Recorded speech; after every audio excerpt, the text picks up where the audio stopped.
Hi, and welcome to ICS Arabia. Nice to see you again, guys. Today I have a special guest for the second time, Mike Holcomb. What's up, man? Hi. Thanks for having me back. It's all about how's it Yeah, going? you're welcome, man. It's a pleasure to have you, really. And I really found a very interesting topic that Mike accomplished. His master thesis at Science Institute. He did a master on PLCs. And when I discovered it, uh, I read it. I was really hooked. So I said, why not make it an episode with Mike himself? So to tell us about his thesis, why he started it, why he chose this topic. So Mike, let's get into it. Welcome. Sure. Yeah. Yeah, no, thanks again. So, And why? What was in your mind? I mean, why you chose this topic? Why you chose science in particular? yes, I chose SANS mostly because at least in the United States, if you're looking for a degree related to control system cybersecurity, there's basically two routes. There's SANS and there's a program at Georgia Tech. Georgia Tech is much less expensive, but it's also probably more traditional. Where I've been going to SANS courses for 20 plus years. I remember saving up my own money, to go to my very first class. Was that probably 25 years ago? And so that was back when they cost $1,200 and not 11,000 US. Wow. And yeah, so it's been a while, but so SANS actually offered you where you can use 3 of your previous courses if you had passed the exams as prerequisites. So that already knocked out about 25% of the program. So it saved costs, and again, I'm a huge fan of the content. Like most people, I'm a fan of the content, the instructors, the people that put the courses together. Absolutely, yeah. The price not so much. Thankfully, also with going through any of their bachelor, their masters, or any of the certificate programs that they have, yeah, you basically get the courses at I think when I went through it at like about 50% discount. Where I think now it's a little less, so it's like 40%, but it's still a pretty substantial discount. So when I was looking at the programs, I looked at SANS again. Huge fan. I've taken 20 plus probably SANS exams in my life, which is crazy. And so I figured, I know the SANS world, the content, the approach, everything you learn is very practical and real world. You're right, and you're not going to get that from a traditional university typically. And I've never really been drawn to the academic approach in things. So I went for practical, very familiar, love SANS, as far as the content and the instructors, and so that was the path that I went down. So I chose SANS.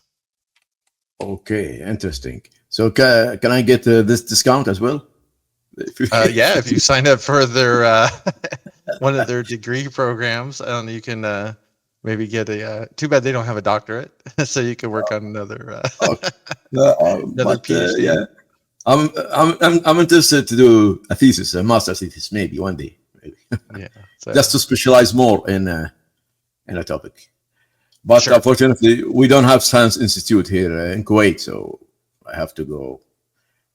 Do you have to attend the classes every day, or what is it? How does No, it work? it's all virtual, But and it's the majority of it is just taking SANS courses. So I had my prerequisites. I still actually had to go back and retake their very first cybersecurity essentials course, which I didn't study for. I flipped through the book and just went to take the test. And so that was another easy win. Because I had taken that again, like 25 years ago. And then there were a few that I really buckled down, like the incident handler, which I got 15, 20 years ago, but I've always been really big into network security monitoring. So I really, dug in and went really deep with that, just to see, what's changed, what's been the same in the last 10, 15 years, just to make sure I wasn't missing anything. So, and there were a couple of classes that, I like.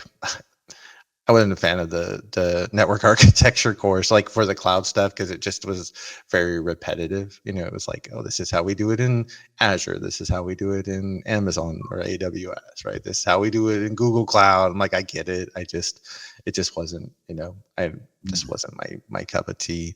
But there's still a lot of good information in it. It was kind of repetitive. So that you go through a lot of the courses. They do have 2 group project courses, which I think a lot of people hate group projects, at least for those of us that, you get stuck on a team. And at least I know for myself, like I typically will do all the work, and then there's someone that does none of the work. And then there's, maybe 1 or 2 people that kind of help out. So, so there were 2 of those. And then pretty much you wrap up with writing the thesis. So, and it's not like a kind of the standard like 50 plus pages. It's more of the SANS white paper. So I think mine ended up being like 20 pages, if that, with written content. So it's not nothing too crazy. Okay, so let's talk about your topic. Did you choose the topic? Did you have an idea that you're gonna talk about, write about it, or did they ask you to choose one of the topics about monitoring PLCs? Yeah, I came up with that when I first got my advisor. So Dr. Johannes Ulrich, which a lot of folks know through the SANS Internet Storm Center, he was my advisor. So I think by a couple original pitches, he's like, "Oh yeah, that's great, but that's like a 500-page book." So I was like, "Okay." We even talked about doing like, Shodan census. He's like, "Yeah, but people have already done that." I'm like, "Yeah, I get that, but there's like new stuff out there." He's like, "Yeah, it's already been done." I'm like, "Okay." So I couldn't do 500 pages. I couldn't do like Shodan census stuff. And then I was like, well, one of the other areas is with PLCs. I had just met, actually it was like very early in my OT career, where I met with one of the gentlemen that runs one of the biggest OT cybersecurity programs in the world, in industrial controls. And we were having a conversation about a PLC came up, and I was like starting to talk about vulnerabilities in the PLC or how it could be attacked. He's like, "Well, no, it's a PLC. It's secure. It's not vulnerable." And I was just like, "Wait a minute, what?" And I was still pretty new. This was probably 11, 12, 13 years ago. And I'm like, well, this guy, does run one of the largest control system cybersecurity programs in the world. So I'm like, man, I must not know what I'm talking about. And then we had a break, and then I went on like just the CISA website and found a vulnerability with that one specific PLC we were talking about in like 30 seconds. So it was like, oh, I know what I'm talking about, but he doesn't. And so at that point, it was this very like, oh, wow, there's a lot of people out there that don't realize how vulnerable PLCs are. Right? And some people, when they start talking about PLC security, they want to get into PLC coding, right? And that's almost, it's kind of like in pen testing where you're talking about breaking into like networks versus breaking into web apps, right? Very 2 different things. And it's kind of the same thing with PLCs. I was mostly focused at looking at it just from the remote network perspective and not changing logic to impact a process, but just the fact that, can I remotely connect to this PLC, which controls something out in the real world? And then sure, can I make changes to it to impact a process? And that's what I wanted to focus on. So yeah, it was really this idea of highlighting PLCs and how unsecure they are. And that got into another conversation with Dr. Ulrich about, yeah, that's a 500-page book. And so I had to scale it down even even further. So one of the things I had remembered when I took Rob Lee's grid course in 2017 was with controllers having, or PLCs having key switches, right? And being able to monitor the key switch position, right? Is it in run? Is it in stop? Is it in, some PLCs have like six different positions, which gets a little crazy. But I think the general idea, at least, right? I think for a lot of people that understand, there's this physical key switch, right? Or sometimes it's just like a little dip switch that you can flip back and forth. Sometimes it's just done in software, or a combination of all those things. But I think the general idea was, hey, if I have a PLC or just other controller like the Triconics that were in the Thesis or Trident incident, but if it's in run mode, the idea, right, I think that a lot of people think of is that the controller is secure from remote attack, right? It means I can't upload new firmware, so I couldn't upload malicious firmware that might have my own code in it. And then I can't upload new logic to the controller, to the PLC. And so that was really kind of the gist of, okay, I'm going to focus in on, is this how it really works? And then I thought it would be nice that, well, what if somebody had a tool to be able to monitor the PLCs in their environment to say, is it in run mode or not? Yeah, I don't care if you're in the 6 other different modes. I just want to know if you're in run mode or not, because again, run mode is considered the most secure. It's not 100% secure like a lot of people think. It's not a silver bullet, but it's more secure than the others, right? So, so then, that was the path that I got Dr. Ulrich to finally sign off on. So, which that literally was like a 6-month process.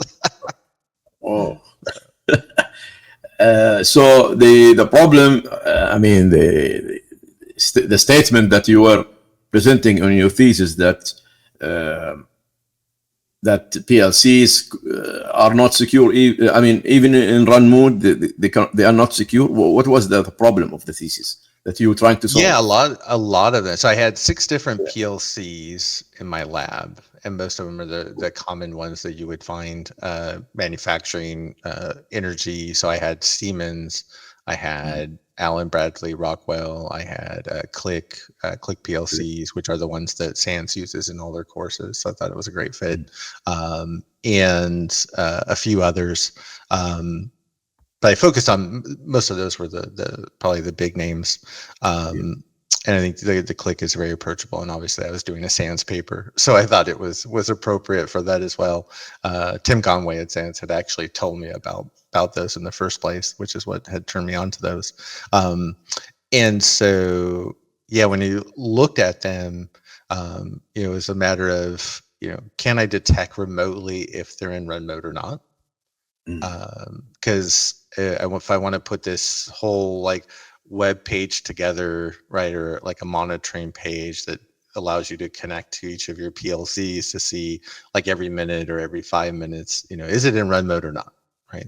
And then if it's not in run mode, like so somebody turned the switch or flipped the switch, or did it through software, you would get notified, right? Someone on your security team or the SOC gets a notification, and then they can investigate to see, is this maybe a technician that just was making changes, but maybe it was outside of an authorized window to do that, versus an attacker being in the environment, or maybe just environments that, like with the Thesis incident, the switch just never was in the run mode to begin with, right? So it points out, hey, these PLCs are in run mode. I go in a lot of clients that I have outside of my day job, a lot of manufacturing here in the Carolinas in the Southeast United States.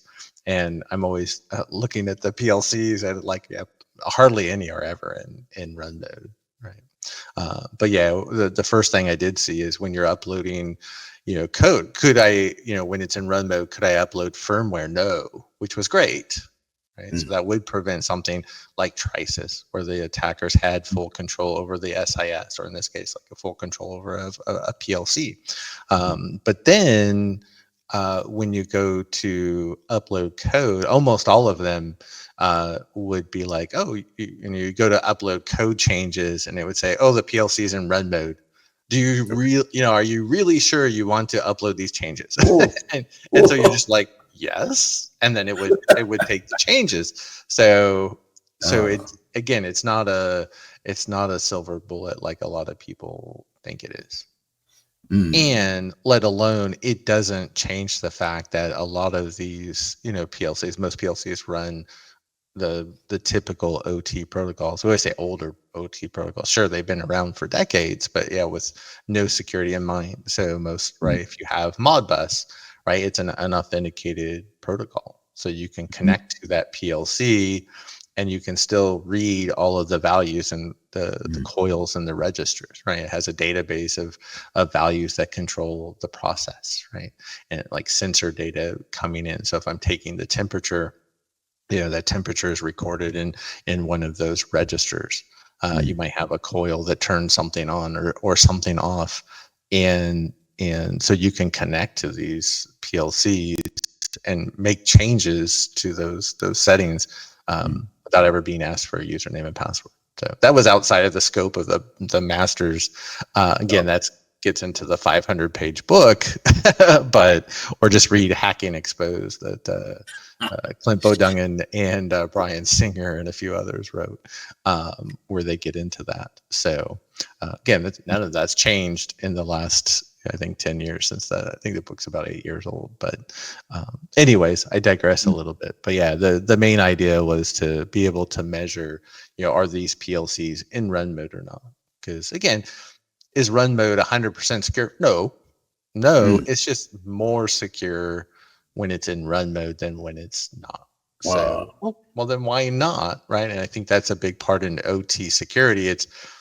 There's so much that's never going to be 100%, but if we can make it a little bit more secure, why not? And what did it cost? It didn't cost anything, right? We flip a switch, and sure, when a technician makes changes to that PLC every 3 years, they have to flip the switch, turn the key again, and that's it, right? So there's not really a cost associated with it, but just by doing something so basic and fundamental, you're making the environment more secure. But okay, I think you did some enumeration for Click Plus PLC when I read your paper. Yeah, I focused on the Click primarily. I think the other one that ended up in the paper was the Alan Bradley one. Okay. Again, there was the Siemens was the third. I almost added the third. Honestly, I was ready to be done with the paper, and then they said it was already too long. So I was like, okay. so I was like, we'll just focus on these two. And then I got in trouble for my other advisor for writing the paper said I should have had 3. I'm like, what is it? Do you want a longer paper or So anyway, so yeah, I actually had a lot of fun with the Click PLC. I focused on that because again, it was for SANS. And that's the PLC that they use in all of their control system courses. Like they're even just announcing the pen test course, right? And so that they even use the Click PLC setup for that, right? So, but yeah, it's great because you can have the PLC, and then for folks that haven't work with PLCs at all, right? You have the PLC, you have the piece of hardware, and then you have the software that you can use to program the PLC. So Click PLC has their own software. It's actually pretty intuitive, right? It's no additional cost, which is great.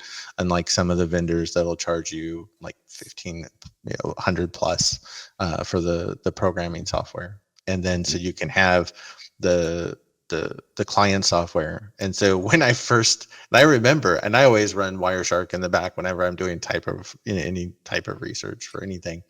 So I just remember running Wireshark from the get-go.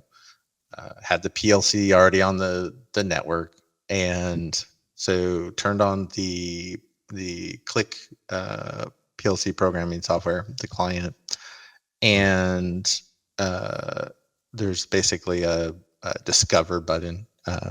So you just click that, and basically what it does is it broadcasts on the local subnet to see, are there any Click PLCs out there? And if it does, right, the Click PLC will respond, and then it'll actually show you on the screen, right, here's a Click PLC, or here's all these Click PLCs on your network. Oh. And so I just remember clicking that discover button. It's like, oh, not only did it come back and say, oh, here's a Click PLC, but it also tells you what the name is, right? What the IP address is. That makes sense. What the MAC address is, sure. And then it even said whether it's in run mode or not. And it was like, so this is like the first 5 minutes of me doing the work for this master's. And I was really worried, like, I'm like, oh my gosh, I have to write a web interface, not a developer. And then I'm like, I have to figure out how to determine if these PLCs are in run mode or not remotely. I'm like, how the hell am I going to do that? And then it was like, oh, I'm done. And so it really was pretty straightforward like that. So you could, obviously go back into Wireshark, right? See the traffic. So seeing that UDP broadcast that the client software does to discover the Click PLCs that are out there, and then you can look for the response, right? And so you can take that response, and a lot of the paper was taking that response, and then it has different fields essentially. For like, one field would be for the name of the PLC, right? One would be the IP address. One would be the MAC address. Those types of things. And so breaking it down, and then remember in that first discovery screen, it said whether it was in run mode or not. So then it was just a matter of figuring out which one of those basically fields, if you want, just shows whether it's in run mode or not. So I would take the PLC out of run mode, right, flipping the little switch, and sometimes I would do it through software. Interestingly enough, it actually had different values. So if you turned it off through the software versus you turned it off through the hardware, it actually looked different.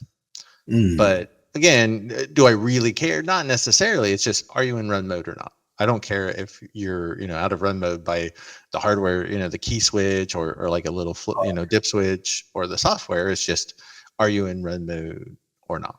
And so that was really easy to detect for those Click PLCs. So you can just send out that broadcast, pull that information back, and then again decipher, right, parse through the packet data, and then determine, is it in run mode or not. And then I just made it so instead of, once you know the IP address, once you put it in this web interface, then it doesn't need to be broadcast any longer, right? We don't need to send out a bunch of extra garbage on the network, right? We can just send it straight to that one IP address for the one PLC.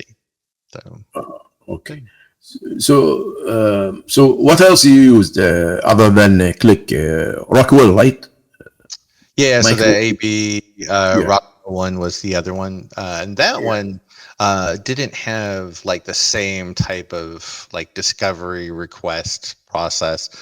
So it was a little, I guess it was less interesting or less fun.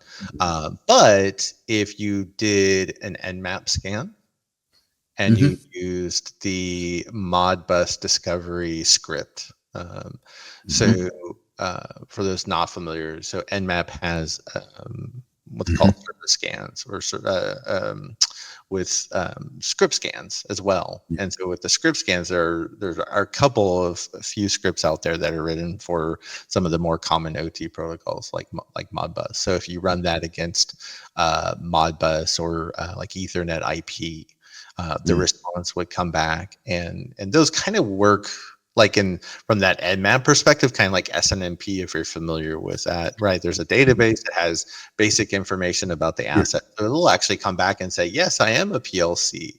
It's like, oh, okay, great, right? Here's my vendor, here's my model, here's my serial number, right? And then essentially they have like these state codes, is usually what they're called. And then if you look at those, it basically is saying, is it in run mode or not?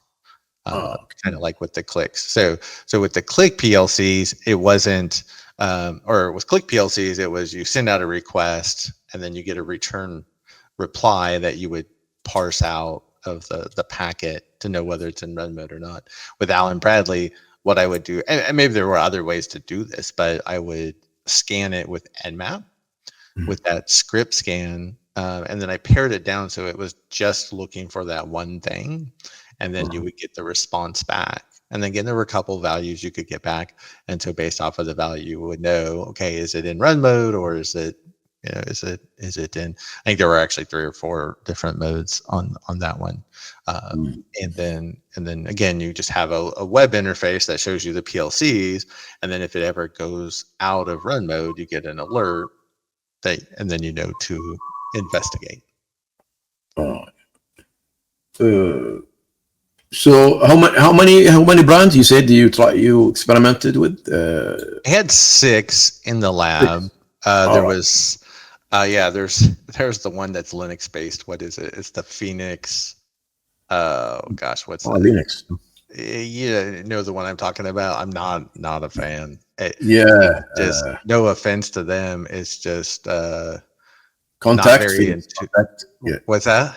Was it Phoenix Contact? Something like that? Yes, it is the Phoenix Contact. Yeah, I just, it was right. It just wasn't intuitive. So I think, and then I also think of from like an attacker perspective, right? If you have a PLC that's basically a Linux box, what more would you want as an attacker in the environment, right? To have an actual Linux box that you can sit on, right? You can SSH into it and sit there, even install tools, right? Sit there. Maybe it already, I don't know. I don't think it already has Nmap installed like some some Linux instances, right? But you know, there's just a lot of dangerous possibilities there. So yeah, I ended up like I have the trainer sitting in my basement doing collecting dust. Yeah, I wasn't a fan.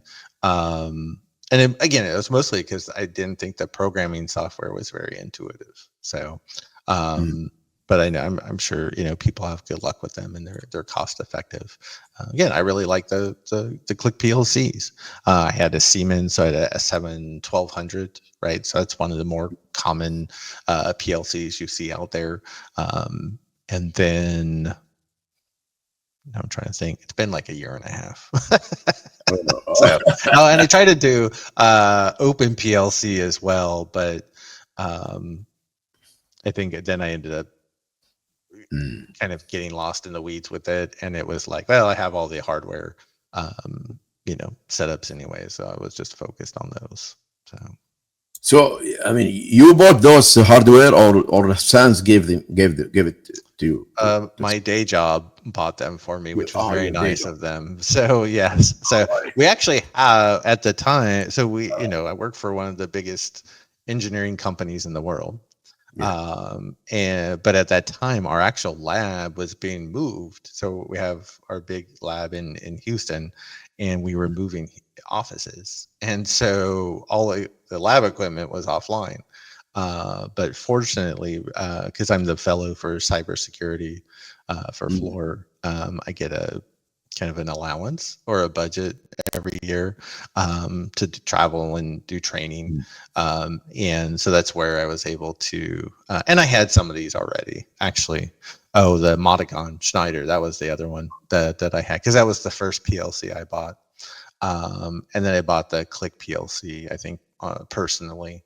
And then, the Siemens one wasn't cheap though. That was like $1,600, so because of the software and the hardware at the same time. So yeah, special thanks to Floor for purchasing that.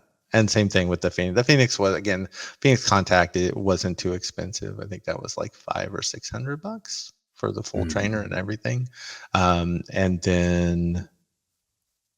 I think, and then the Allen Bradley Rockwell, I think I actually got off of eBay, so it was like $400 or so, and it wasn't too bad. It was actually one of the better deals I've had on eBay. So I got that Moticon off of eBay as well, and it was supposed to be brand new in the box, and it obviously was not.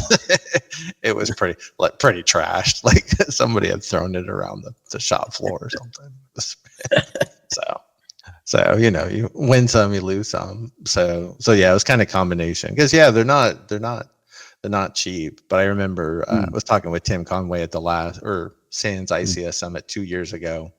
The day before, they were doing like a family or like a kids day. And so I was talking with him, and he was telling me about those. And so I went home and ordered one right after the summit. And it's fully loaded for $400. I'm like, you can't beat a fully loaded, very real, usable, reliable PLC for $400. So yeah, it was very, very cool. I was glad I had found those. So where is the lab now? Is it at work or at home or your home? Well, it's in multiple pieces at the moment. So it's I actually still have the Click PLC here under my desk, so it's set up so I can still work with that one. I'm actually building a new lab. It's kind of a long story, but so I have but in the kind of the basement at the house, it's like unfinished, and so there's some space there, and so I'm going to build it out there, so hook it back up all the other ones. And then I've been talking with a few folks that had offered to provide some equipment. I talked to, with some folks, especially around because I talk a lot about like configuring firewalls for IT OT. But I'm like, well, I just haven't shown anything. And I'm honestly, I don't feel the need nor have the money to go out and spend $1,000 on the firewall either. And I probably don't want to, spend or waste the time setting up pfSense. So yeah, I talked with some folks and might have some equipment coming, and then can be able to do some training along those lines, which I'm excited about. Cause I think, I talk a lot about, bad ACLs in ICS OT, but don't really have anything to show other than a couple of ACL lines. So I think being able to demonstrate that, with an actual firewall would be nice. So I'm excited about stuff like that, and actually put in historians, multiple layers of historians and OT AD and try and make it as realistic as possible. Wow! So it will be the complete lab, hopefully. Yeah, little by little, and then at Floor we're trying to build that out, but just on a much larger, massive scale, right? It has I just have PLCs at home. There, you have DCS, you have multiple DCS, from all the big names and so on. But it's just my little world.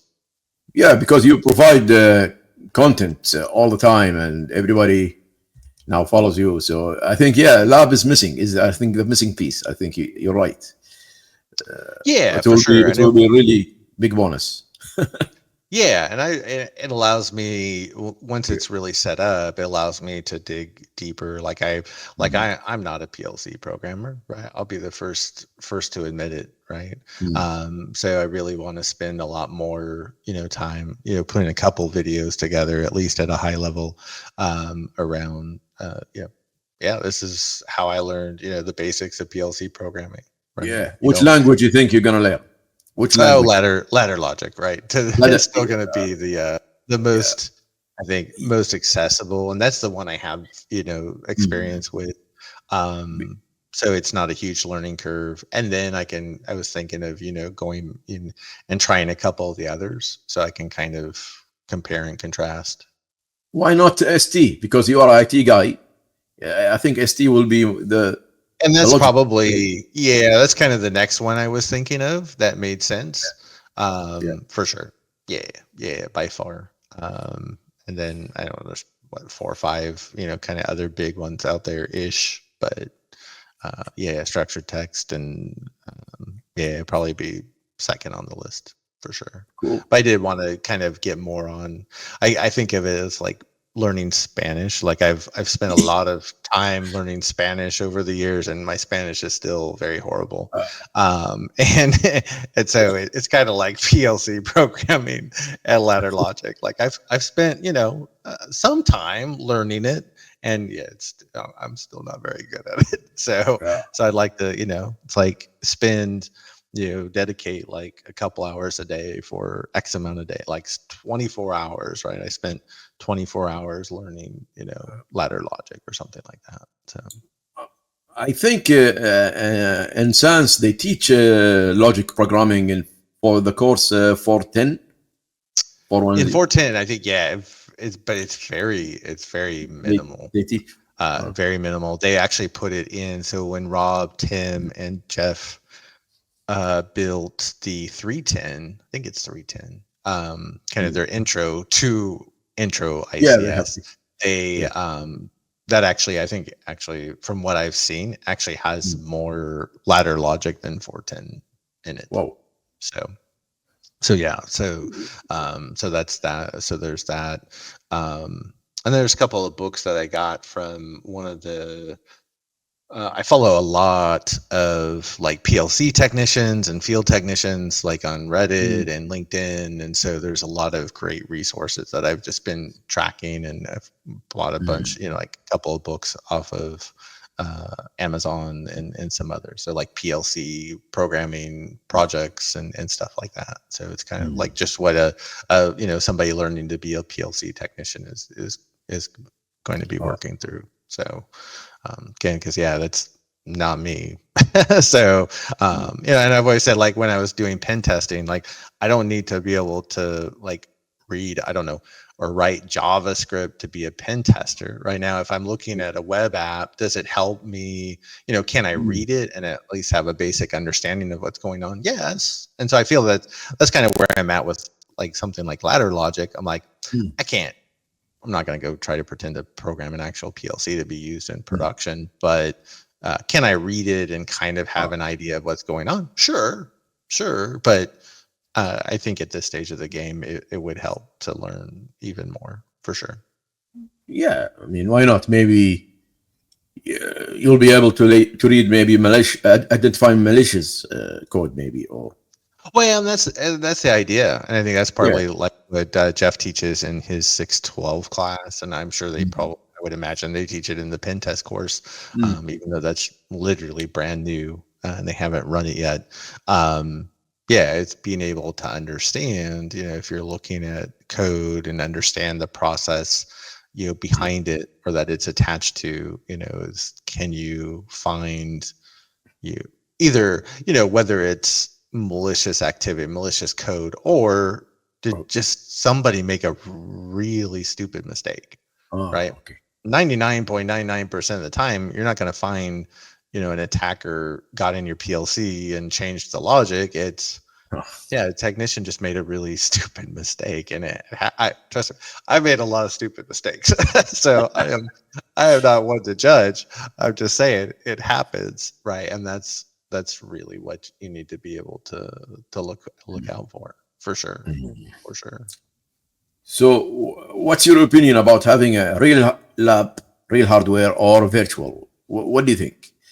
Well, if you can do the real hardware, awesome, right? It's the best. But kind of like we were talking, it's not cheap. I remember when I bought my first PLC years ago, somebody was talking about like it's one of the most expensive hobbies you could have. So I'm like, well, yeah, I think for a lot of people, and so it's not.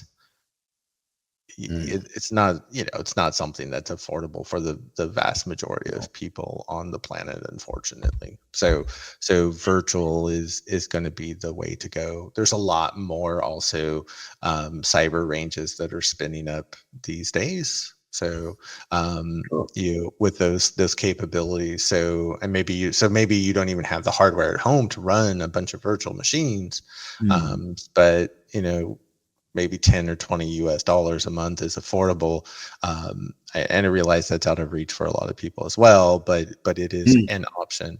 Another great option is, I'm sure you've seen LabShock, which Zach Carter had put together, which runs on pretty minimal resources, I think through Docker, on a, throw it on a Windows Intel machine, I also have an ARM machine, and it doesn't work because of Kubernetes having an issue. 99.9% of it works.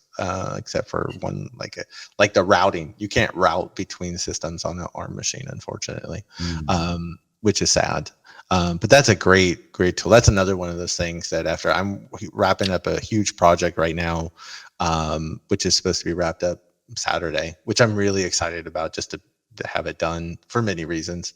And after that, I really want to dig into LabShock. It's another one of those where just sit down and a couple hours a day, and do 24 hours with LabShock or something like that. So yeah, cool. I mean, I use it. I like it. I like LabShock, and I talked to Zahar, and he taught me a few things with tricks about it, and I really support it, and I encourage everybody to support. Yeah, it's very cool. And David Formsby has his one out there as well, which is great. It's harder to set up, I think, for folks, and takes up more resources because it's not in Docker. There was a guy on LinkedIn I talked to who put it in Docker, which is really cool. So yeah, I think it made it a little bit easier, but it wasn't anything like officially maintained or it's been a while. I checked last time 4-5 years ago. It was last time updated, I think, when I checked it GitHub yesterday. It's been a while. Gotcha. Yeah So it's a really cool concept. But I encourage David now, if he watches us, maybe so update it, maybe, or put it on a Docker, so we'll have options between LabShock and David. Yeah, I saw David was working on. I think he's working on like OT Cyber in Maritime right now. I know that. His simulations are kind of around that right now. So so another one I just haven't had the time to check out, unfortunately. I spoke with him a few times, David, and about his course as well. It's a great course as well. Yeah, I took his course at B-Sides Augusta 2 years ago. So I got to sit in through most of it. I had to leave early because it was my granddaughter's birthday. It was there where they were having the class. It was like two hours from the house, so I had to leave like at 2 o'clock.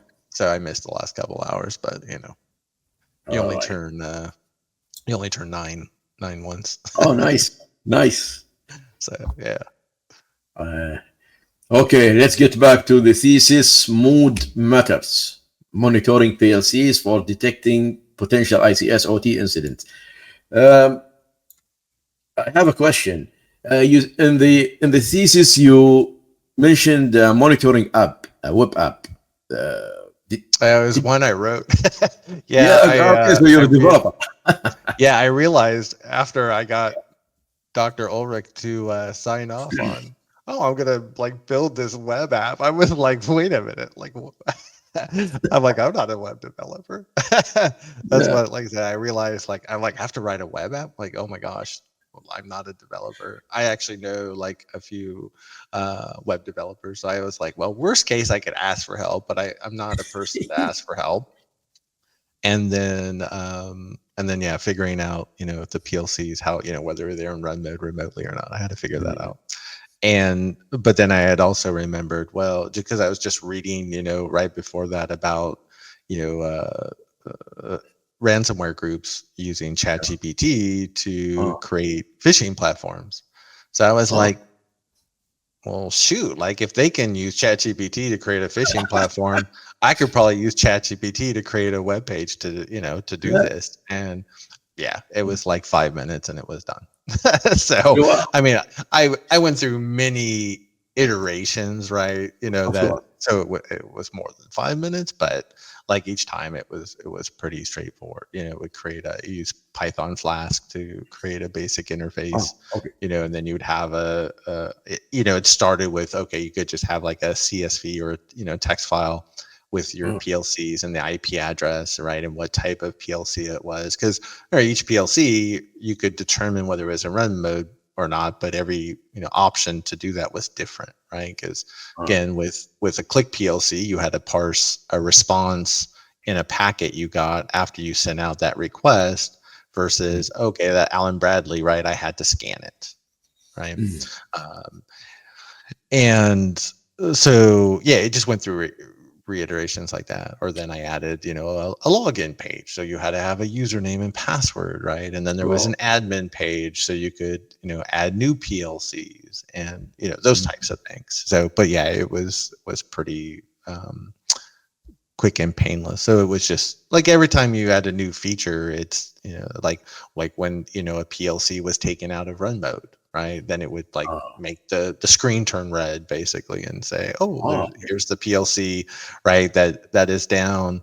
And then I changed that a little bit because it looked really ugly in the paper. So it basically then just says like, instead of turning the page red, it just says like down or something like that. Yeah. So, but yeah, and that actually became my ICS SANS ICS Summit talk for last year, was using ChatGPT to create different tools. And then this year is kind of is like part 2 to that. Now that a lot of that is kind of more formalized, like people call it vibe coding, if you've heard of that. I'm like, I didn't know there was a term for that now, where you just tell ChatGPT what you want and it'll do it for you.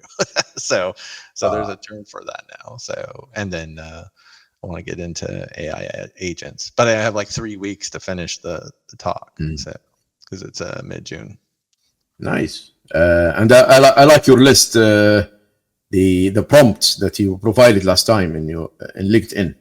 Oh yeah, thanks. Yeah, I mean, that was another one That's where I saw somebody had done like top 20 ChatGPT prompts for, it was like, I think like personal productivity or something like that, right? So so you did like how to like make a chart to keep me like motivated throughout the day, or stuff like how to organize my paperwork, or it's just stuff like that. So I was like, that's cool, but and that would be cool to have something for that, for OT cyber. And it was very much in line with what I had done for the SANS talk last year.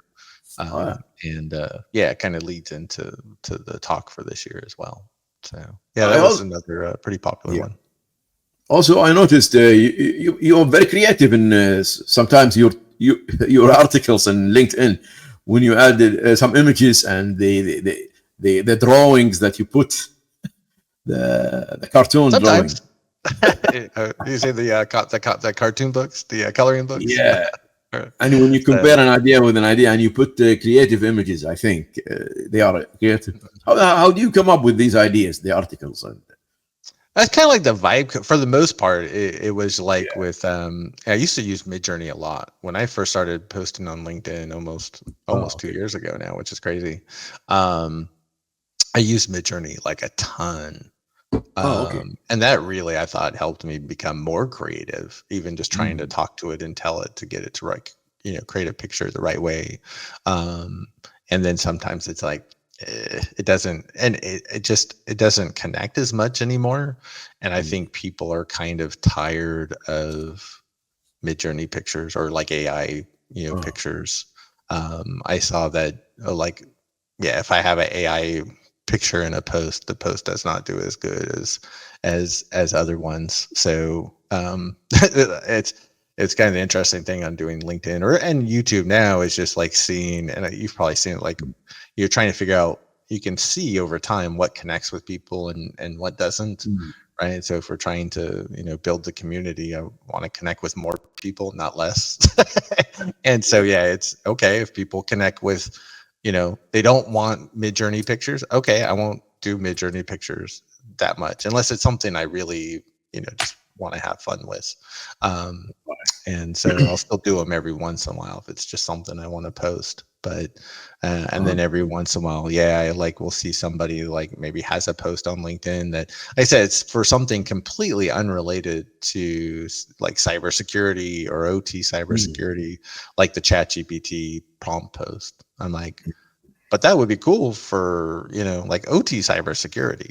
So it's like, okay, I'll make a version of that for OT cyber, rather than not, ignore it and not have that, kind of knowledge or information out there. So, and there was the certificate one I did a couple months ago. That was big. That yeah, it was kind of similar. Someone had did certificates for, so I'm trying to remember, it was like cloud DevOps. I'm like, oh well, that's, you know, again, I'm like, that's cool. Doesn't mean anything to me. I could care less about cloud DevOps, but that'd be really cool to have one for OT cyber. So it's like, okay. So and then yeah, so that was Okay. yeah, but and then a lot of it's just stuff, you know. Yeah, I walk in the mornings a lot, and so that's usually where a lot of my posts come up. So I would say, yeah, I would say Okay. probably Now. 10%. Like I see, like, you know, someone has a post for something unrelated to cyber, and it's like, oh, we need a Yeah. version of that, you know, and then Yeah. Okay. and then yeah, and then a lot of it's just like trying to answer like the common questions people ask. You know, because obviously if people are pinging me, you know, multiple times a day on LinkedIn with this question, like, well, that's what, you know, people want to hear about. So you know, write a post to you know, to answer those types of questions. Yeah, that's Yeah. a lot of the post. Because I noticed you put sometimes human touch or motivational articles and not technical. For example, am I too old? Am I too late? I noticed you do I've done a few of sometimes. those. Yeah, Yes. those are very Yeah. yeah, I was listening to a podcast, you know, and they're talking, you know, Yeah. kind of like growing your audience, and, you know, trying, if you want, you know, if you really want to connect with people, then, you know, you have to be more open and more vulnerable, which is hard. Now I've done a lot of therapy over like the last 2 years, especially, which has helped. And being on LinkedIn and YouTube is also its own form of therapy, right? So yeah, so I've done a few of those, like the one, yeah, going to conferences and not talking to anybody, and that was like at 45 years old, you know, that type of stuff, you know. But and it's interesting because like those posts, they don't get like huge like viewer numbers, but they get the most comments because people are like, hey, yeah, that's me, or, you know, I can relate, or, you know, that Yeah. type of thing. Or sometimes somebody chimes in with stupid advice, like, you know, which is obvious that I guess maybe they mean well, but it's like, it's obvious like they don't have the same problem. You know, it's like they don't have social anxiety. If you don't have like social anxiety, don't, you know, don't it's like, I'm not I trying see. to go around telling anybody how to lose weight. Like I obviously have not missed a meal, you know. So yeah, it just, yeah, I appreciate the thought, I guess, and they're trying to be nice, but Yeah. yeah, I think it's more just I was happy that I did that because there were so many people that had reached out and said, hey man, that's me too. Hey, we had that discussion at B-Sides ICS. Yeah. We're gonna With talk about Rob. that. Please tell us about it. Did I? Yeah. The event. So Yeah. yeah, so we had B-Sides ICS this year in February. So we're going to be the day before S4, and that's B-Sides ICS, I guess, Miami in 2026. It was Tampa Bay this year, and then I've been talking with some other folks that are looking at spinning up their own elsewhere. So like Singapore, Mexico City, New York, a couple others. But yeah, so Rob Lee did our keynote, Yeah. and then Rob and I did a kind of fireside chat. I don't like the term fireside chat. It just feels very stuffy to me. But maybe ran therapy, which is pretty much what happens.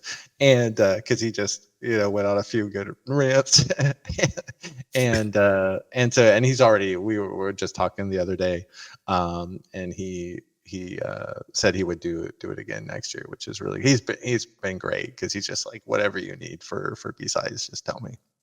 Cool, And man. yeah, and so we were, I don't even try to remember how it came up, but this was actually kind of how I ended up writing the post, because I had mentioned like, oh yeah, for somebody, you know, like myself, I would go to conferences and not talk with anybody, and then yeah, Rob jumped in and he was telling about his story about, he's like, yeah, we're all introverts.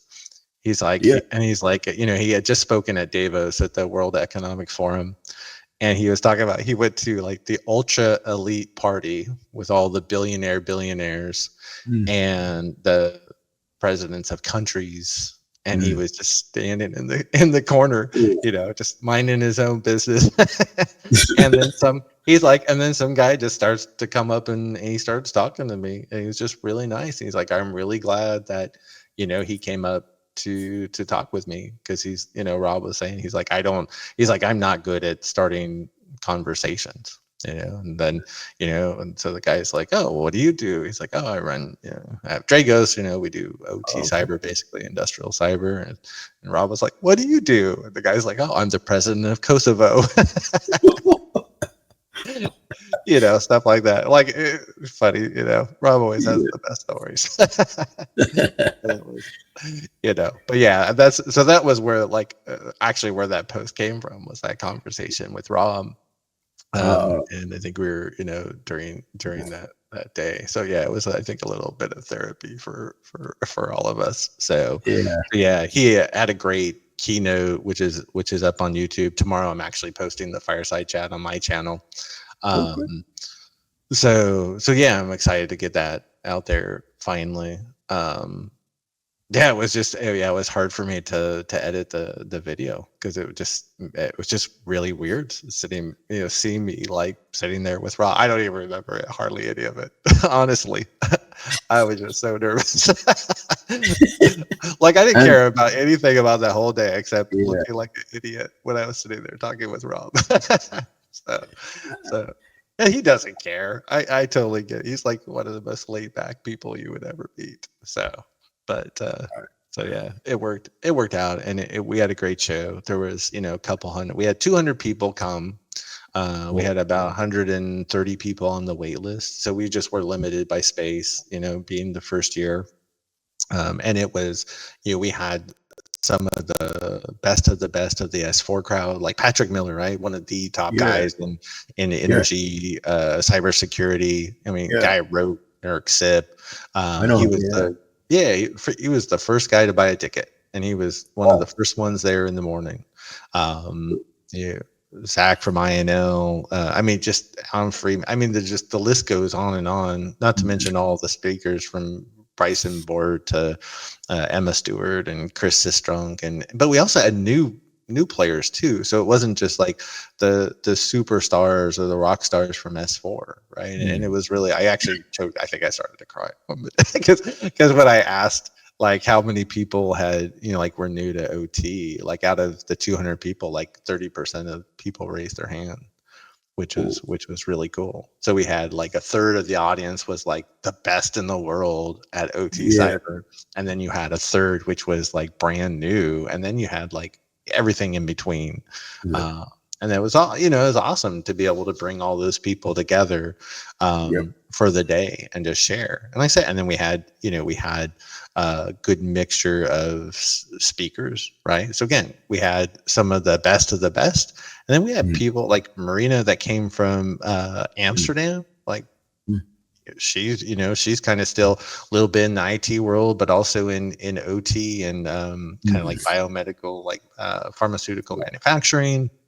And she talked about security and smart cities, right? So it's just a little bit of everything. So it was a great day. And then so next year, the day before S4, so Bryson Board's going to do our morning keynote. Emma Stewart's going to do our afternoon keynote, and then after the morning keynote, Rob and I will do another rant therapy session. So I'm looking forward to that. So that'll be fun. I'll be a lot more loosened up. Nice. So, I mean, was it your idea to have this conference, or? It was, yeah. I started, because I've run the B-Sides Greenville here in Greenville, South Carolina. I started that after I went to B-Sides Augusta, which I still say is one of the best IT cyber conferences in the country, if not the world. And then they also there's like a small OT component in Greenville. We get about 400 people for ours, and last year we had about a third of the talks were OT. Gee, I wonder why. So kind of made that happen, which was great. But the OT talks had as many people as the IT cyber talks, which was great. And then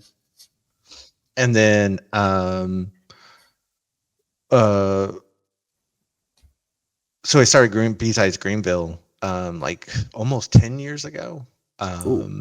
Locally, after I was trying to get people in Greenville to go to Augusta. Augusta is 2 hours away. For those that don't know, that Augusta is where all the NSA hackers live and work.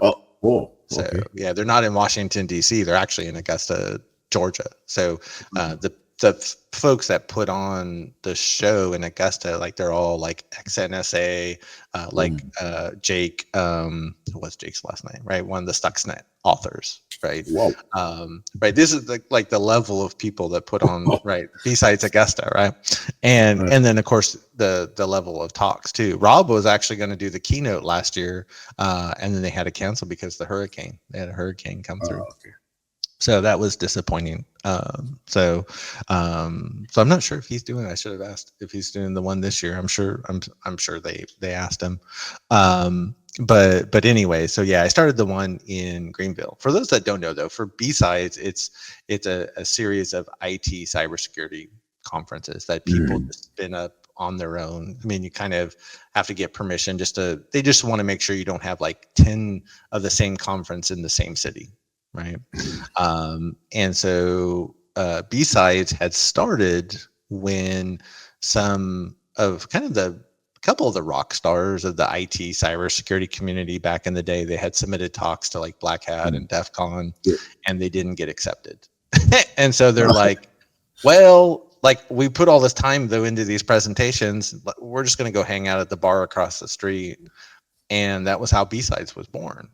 So it's like they didn't get accepted, and so they just went hung out at a bar. Yeah. So B is like Black Hat site. That's where the name. No, I don't know if this is like a outside of the US thing. Probably. So at least here, so the old school like record albums they had like in the 50s or 60s. So there was like you would have the record on one side that had the regular tracks that you would listen to. And then sometimes they would have like secret tracks on the back. That's what they call the B-side. That's why. The B-side, yeah. So, so the name B-Sides came from, and it really was like, well, you have these DEF CON Black Hat talks. That's like, I guess the A talks, but then you had the B talks, right? Which was B-side. So I've been running, B-Sides Greenville here for a long time, and then. When I did tell this story during the conference in the kickoff was when because every year I applied to talk to S4, and every year I get rejected, and so I was like, and then one day I was doing my walk in the morning and I was less like. Like B-Side started with people getting rejected, and I'm like, we just don't have a conference for OT cyber that is just like and Dale, right? And I completely see where he's coming from. For S4, right? He says he's thinking about the future. He wants like academic research, right? He wants people not understanding half of what they're listening to, right? That's his thing, right? And that is not me. I am down to earth, practical. Again, I mentioned earlier, right? I'm not I don't do the academic thing. It's just not me. So then it was like, we need a B-Sides ICS. And so it took a little while to get permission from B-Sides to do it. But they finally agreed. Really, it's Jack Daniels these days still. And so we did it, and so we're just going to keep rolling, and hopefully we'll see it spinning up in other countries, maybe even side conversations, but hopefully see it in another 6, 7, 8 countries over the next year and a half or so. So I'm really excited, and maybe not. I mean, I'm gonna run the one the day before S4. That's what I'm focused on. Folks have asked me to come run one here. I'm like, no, it's no. The whole point of B-sides is that you can do your own, right? And I think we'll see, some pop up elsewhere, which I'm really excited about. So, but yeah, it was great time. Yeah, it was really just about bringing people together of all levels, bringing people that are brand new in, right, and just having them, learn about OT cyber, and maybe they even just learn, hey, this isn't for me, and that's, you know what, that's okay, right? You can go and figure out what is for you, which is great. But then there's some people that are just, they'll get, bit by the bug. And I was thinking, right, like, I'll never be like, on the scale of like Rob Lee, but if I can help find the next Rob Lee, I'm like, you know what, it's all good. So I think it'd be pretty exciting. So I'm looking forward to next year. We're already planning for 500, and I think that'll still sell out. Cool, man. All the best.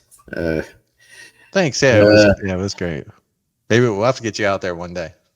Yeah. I mean, I would love to. Maybe when I come to the US. For sure. Hopefully. Definitely. Whenever you make it, just tell me where you are. I'll come see you. Oh, thank you. Actually, my daughter is studying in Florida. So. Oh, is she? Oh, well. Yeah. You go. What city is she in? She biomedical engineer. Oh, okay, cool. What city is she in? University of Miami. Oh yeah, see, that's perfect. You can go. So not far from S4 in Miami. Right? Yeah, S4 is back in Miami next year. So you have the perfect excuse to go. So I'm thinking to visit her one day, and maybe I'll make it at the same time as S4, maybe, or something. There you go. You can come talk. You got an open invitation. I'd love to meet all you guys. Yeah, because I've only met you on LinkedIn and maybe the podcast, but it would be great if I see you face to face. Yes. Yeah, it would be great. Yeah, for sure. Yeah, it's great to get to meet folks that you only know online. Yep. Yeah, for sure. All right. Thanks for your time, really, Mike, and for the thanks, Tom.